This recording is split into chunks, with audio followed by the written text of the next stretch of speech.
What is a man? What has he got? If not himself,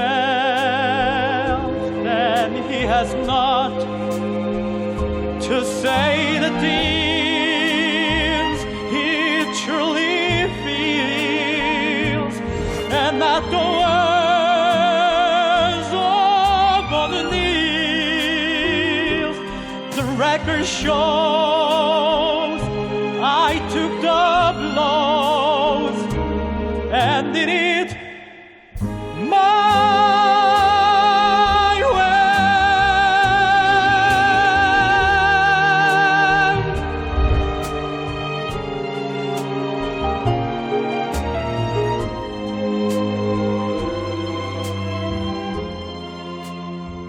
대부분 가곡은 기성 어떤 시에 곡조를 붙이는 경우가 많은데 네. 우리 교수님은 작사도 직접 하시죠? 네. 전체 곡들 중에서 자시 가곡이 한 85%? 그죠? 네. 그리고 이제 제가 마음에 오랫동안 담아놨던 곡, 그러니까 담아놨던 시를 곡으로 붙이는 게 이제 일부 있고요. 특히 예를 들어서 이혜인 수녀님의 황홀한 고백이라는 시가 벌써 출간된 지 40년 가까이 되는데 예. 그걸 제가 이혜인 수녀님의 그 허락을 받아서 우리가 서로 사랑한다는 말은 이라는 가곡으로 만든다거나 또 이 북미 아메리칸 인디언의 구전시로 알려졌다가 메리 프라이 여사가 쓰신 걸로 밝혀진 내 영혼 바람되어 라고 했던 곡도 제가 이제 직접 번역해서 그 작곡을 했던 거고. 그 내 영혼 바람되어가 세월호 추모곡으로. 네, 맞습니다. 그건 어떻게 또 연결이 된 겁니까? 원래는 2008년 저희 어머님이 그 작곡하신 지 일주기가 되던 시기에 이제 어떤 지인께서 그 돌아가신 망자께서 우리에게 남기신 그런 성격의 시가 있는데 위로가 될 테니 한번 읽어보고 써봐라 했는데 정말 큰 위로가 됐었고 그래서 그 전 5년 전에 돌아가신 아버님과 어머님을 추모하기 위해서 만든 가곡인데 그런데 그게 2014년 전 국민을 그 아프게 했던 그 사건이 나고서 그 성악가 선생님들 147분이 모여서 그 이제 유가족 분들께 위로의 노래를 헌정하는 맞아요. 그런 계기가 있었는데 그게 이제 뉴스 시간에 전국적으로 생방송이 되면서 이제 세월호 추모곡으로 많이 알려지고 사랑을 받았던 것 같습니다. 성악가 분들 147분이 모여서 이 곡을 선택한 거군요. 그러니까 그런 거죠. 그렇게 됐습니다. 또 내 영혼 바람되어 말고 삶이 그대를 속일지라도 그렇죠. 그건 이제 비교적 최근에 발표되었고 많은 사랑을 받은 곡인데 잘 아시는 대로 러시아의 국민 시인 푸시킨, 알렉산드르 푸시킨 선생님의 그 시가 저희 중학교 때부터 그 이발소에 가면 항상 그 앞에 액자에 써 있었는데 맞아요. 그 당시 저희 집이 딱 그 시의 내용처럼 정말 어려운 역경의 시간이었거든요. 그래서 그 시가 많은 위로와 삶에 힘을 준 경험이 있어서 언젠가 때가 되면 이 노래를 더 많은 그 사람들과 나누면 좋겠다. 그렇게 했는데 그게 작곡이 정말 어려웠어요. 그 첫 두 마디에 10글자를 확정하는데 정말 오랜 시간이 걸렸는데 어느 날 그 첫 두 마디 삶이 그대를 속일지라도 하는 그 10개의 음표가 딱 그 만들어지면서 이거다 이제 됐다 그리고 이제 나머지 부분은 정말 며칠 만에 완성했던 그런 에피소드가 있는데 코로나 시기 2년여를 보내면서 정말 많은 분들이 이 곡을 좋아해 주시고 이렇게 좋은 메일로 후기를 많이 남겨주셨죠. 그렇게 또 뭐 푸시킨, 이혜인 수녀 뭐 이렇게 정말 오래된 그리고 누구나 좋아할 수 있는 이런 걸 곡으로 만드신 게 일부 있고 대부분은 직접 쓰신다. 어디서 그게 나와요? 그 시들이? 대부분 제 삶의 여정에서 그 느낌이 강하게 또는 감동 또는 깨달음 또는 그 아주 큰 기쁨 또는 슬픔 예. 이런 그 감정의 변화가 있었을 때 아, 이런 거는 음악으로 만들어서 나누면 좋겠다 이렇게 생각이 되거든요. 이게 좀 자뻑 같기도 한데 밤새 곡을 작곡하다가 완성이 되면 막 혼자 펑펑 30분씩 우는 경우도 있어요. 그렇겠죠. 너무 감격스러워서. 그렇겠죠. 이야, 이 우주에 이 조합은 딱 하나뿐일 텐데 이걸 내가 드디어 찾아서 완성을 했구나. 예. 그런 이제 성취감이랄까 그런 그것 때문에 하는 것 같습니다. 하루의 일과가 어떻습니까? 이 경영학자 교수로서의 삶과 이 작곡가로서의 삶이 하루에 좀 신기한 거가 우선 기본 사이클은 경영학자로서의 루틴 활동이 있으니까 예. 그걸 따라가는데 이 머릿속에서 벌어지는 작용은 시시각각으로 경영을 예술로 보고 예술을 경영으로 보는 예. 이게 거의 실시간으로 동시 작동하고 있는 느낌을 가진 지가 한 10년쯤 됐습니다. 교수님 연구실도 뭐 절반은 경영학 책으로 절반은 음악 CD와 뭐 이걸로 이렇게 네. 딱 나눠져 있다면서요. 연구실에 피아노를 갖다 놓은 지가 이제 30년 된 거죠. 그리고 이쪽에는 경영학 관련 서적이고 이쪽에는 음악 관련. 그래서 그 방문하시는 분들이 가끔 놀리시죠. 그렇겠죠. 두 활동을 이렇게 해놓고 지킬 박사와 하이드가 네. 경영학에도 네. 경영 예술이라고 하는 영역을 개척하셨다고요? 네. 그건 뭡니까? 그게 참 신기한 건데 지난 100년 현대 경영학의 역사는 한마디로 경영 과학의 역사입니다.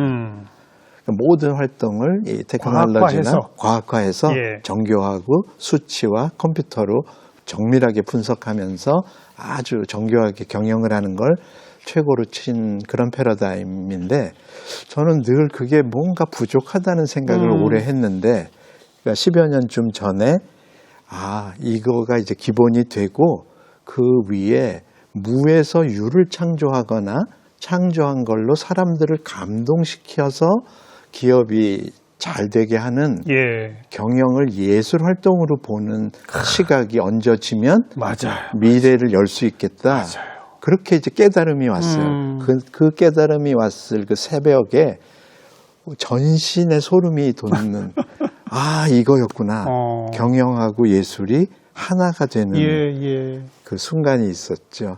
그래서 그 후로 이제 석박사 과정 학생들하고 정말 열심히 연구를 해서 2017년에 경영예술이라는 연구 결과를 책으로 발표해서 이제 많은 공감을 얻었고 그런 걸 제일 선진적으로 잘하는 대표적 기업이라면 어디? 여러 군데가 있는데 시청자분들께서 이제 많이 아실 만한 거로는 유명한 앱든가 또 유튜브를 지금 공급하고 있는 구글이라든가 또 새 시대 전기차로 지금 막 떠오르고 있는 테슬라든가 이런 이제 세계적인 기업 또 뭐 인스타그램을 운영하는 또 페이스북 지금 이제 이름이 메타로 바뀌었지만 그런 회사들은 세상에 없던 새로운 창조를 했는데 그게 세상을 완전히 바꾸고 있는 그렇죠. 그게 이제 거의 경영을 예술 수준으로 승화시킨 좀 큰 사례들이고 우리 주변의 사례들은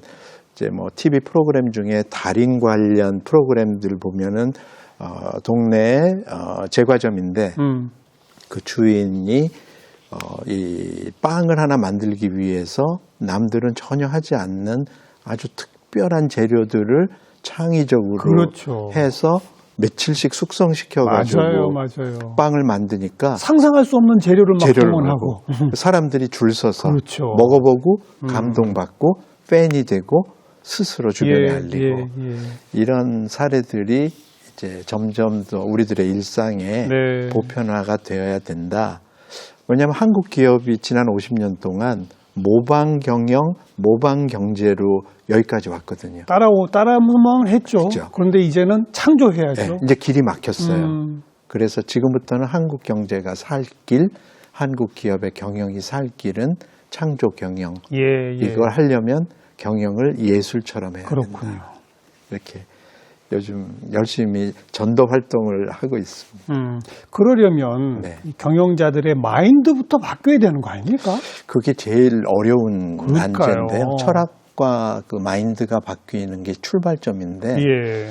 아쉽게도 지금 현재 많은 CEO분들이 정말 평생 열심히 일하시고 그 과학적 경영의 실력은 충만하신데 그러다 보니까 예술을 일상에서 즐기거나 취미로라도 예술을 사랑하실 기회가 거의 없으셨어요. 그렇죠. 그러니까 예술로 어떻게 경영을 한다는 거지? 예. 하는 그 근본적인 질문에 납득이 잘 안 되시는 분들을 많이 봤는데 반면에 평소에 예술을 즐기시던 분들이 제가 이 연구 결과를 소개해드리면 정말 박수를 치면서 바로 내가 생각하던 그렇죠. 그거다라고 공감을 크게 해주시는데 지금 비율은 10% 미만. 아직은.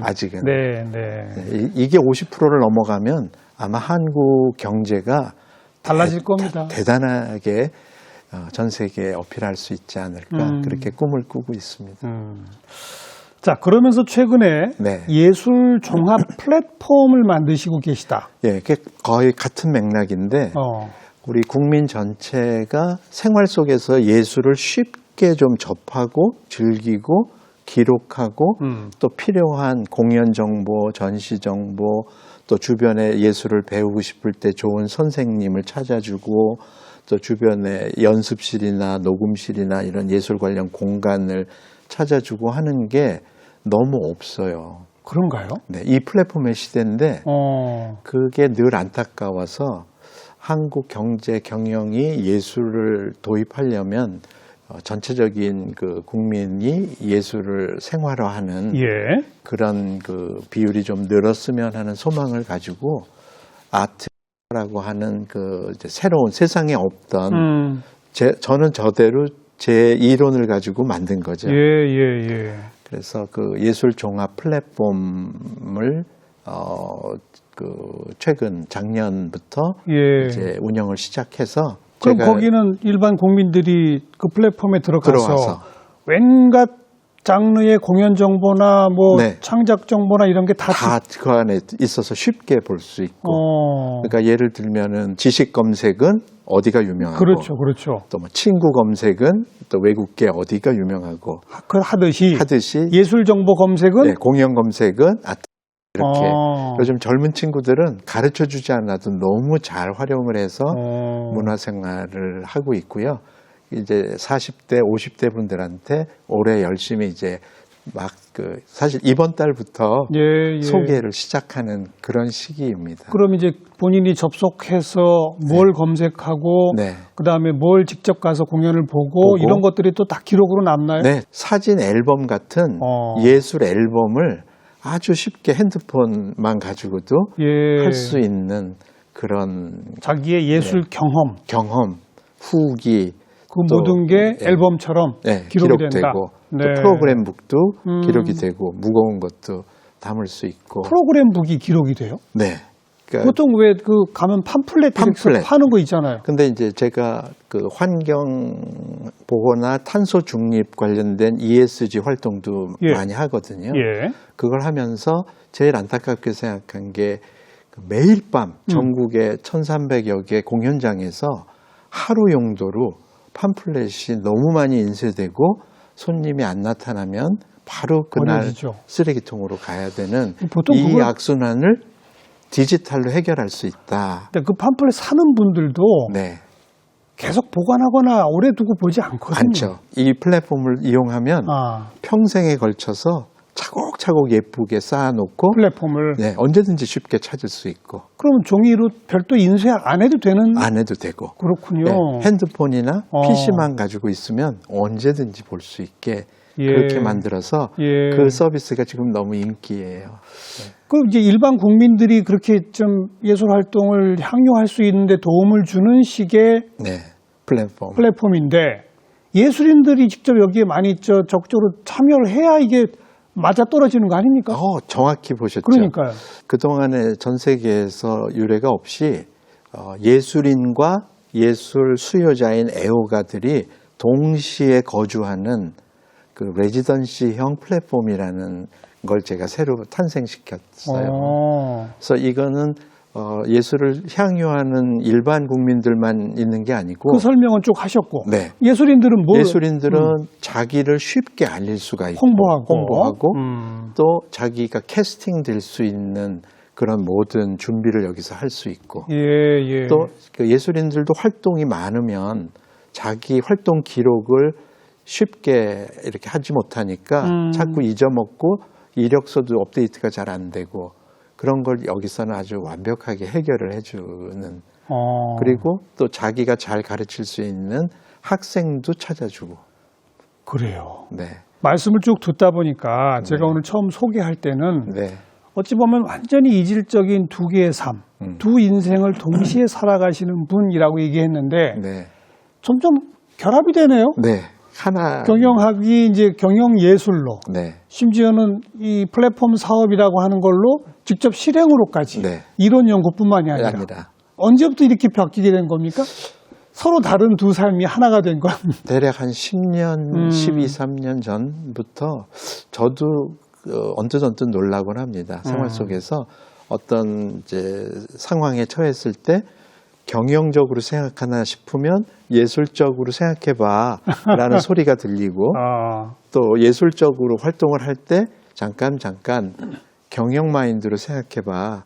그러면 항상 눈에 안 보이던 새로운 해결책이 나타나고 또 창의적인 그 산출물들이 자꾸 나타나면서 이런 교육이 어려서부터 되면 그렇죠. 참 좋겠구나. 예. 그런 생각을 요즘 많이 하고 있습니다. 한동안은 그 12, 13년 전에는 네. 본인 스스로 좀 정체성의 혼란 같은 것도 느끼셨을 것 같아요. 근데 그때는 뭐 이렇게 그 음악 활동이 인기를 많이 얻기 전이라 사랑받기 전이라 음악 활동 비중이 적으셨으니까. 네. 아무래도 경영학 교수로서 해야 될 일이 또 많이 있습니다. 예. 근데 이제 자연스럽게 두 활동이 많아지면서 근데 이제 정체성 혼란도 없이 하나로 합쳐지더라. 그래서 비즈니스 아티스트라는 단어를 제가 이제 최근에 쓰기 시작했죠. 비즈니스 아티스트. 네. 아티스트인데 비즈니스의 영역도 아티스트처럼 경영을 예술처럼 할 수 있는 이제 준비가 되었고 또 이제 뮤직을 통해서 뮤직 아티스트로서 또 활동을 하고 어떻게 보면 삶 자체를 예술로 보는 철학이 지난 40여 년 여정 속에서 자연스럽게 이제 만들어지고 하나로 체화된 것 같습니다. 그럼요. 앞으로 계획은요, 그러면? 계속 이 두 가를 합치는 하나로? 그러니까 무엇보다 그 어렸을 때부터 예술 활동을 하면서 너무 행복하게 얻은 게 많다고 생각해서 저한테 남은 시간 앞으로는 이렇게 좋은 걸 우리 함께 그 해보자. 그래서 기회 닿는 때마다 저를 불러주시는 분들한테 이런 얘기들을 어떤 때는 토크 콘서트로, 어떤 때는 강연으로, 어떤 때는 연주로 이렇게 자꾸 나누고 전파하고 요즘 그렇게 지내고 있습니다. 네, 처음 제가 소개하면서 두 삶, 두 인생을 살고 계신 했는데 그게 아니네요. 한 인생 살고 계신 거네요. 네. 오늘 아주 좋은 말씀, 재미있는 말씀 잘 들었습니다. 고맙습니다. 예, 감사합니다.